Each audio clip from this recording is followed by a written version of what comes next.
Have you ever wondered what makes up our federal safety net? You know, the government programs created to help the poor escape poverty.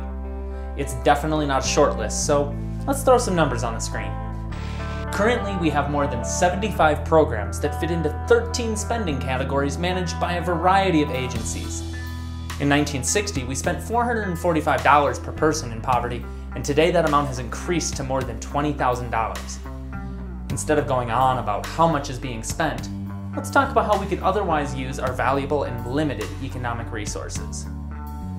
For example, if we cut the red tape and bureaucrats out from government assistance and instead offered direct cash payments to the poor, we could lift all Americans out of poverty at a savings of over $2,000 per family.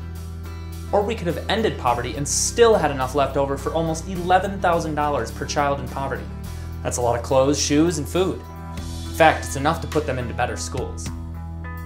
If the money had been donated to charities, they could have ended poverty and still had enough available to provide $500 per month to 2/3 of those in poverty today. Such an effort could result in something like 30 million more volunteers to support the 46 million people in poverty. Or entrepreneurs could supply enough jobs to move all Americans out of poverty and still have enough left over to give a $7 an hour raise to all 26.5 million working age adults in poverty.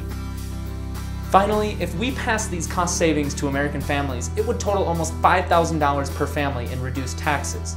Rather than working for that money, the time would translate into over 400 hours of volunteer time for each person in poverty today.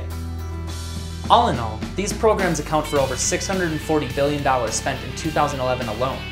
The point isn't that the government isn't trying hard enough, but rather that solutions tend to get weighed down by politics. Our elected officials simply aren't the best people for the job.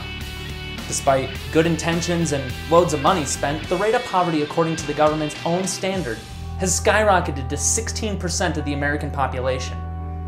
The question is, when will we start holding those leading us down the wrong path accountable?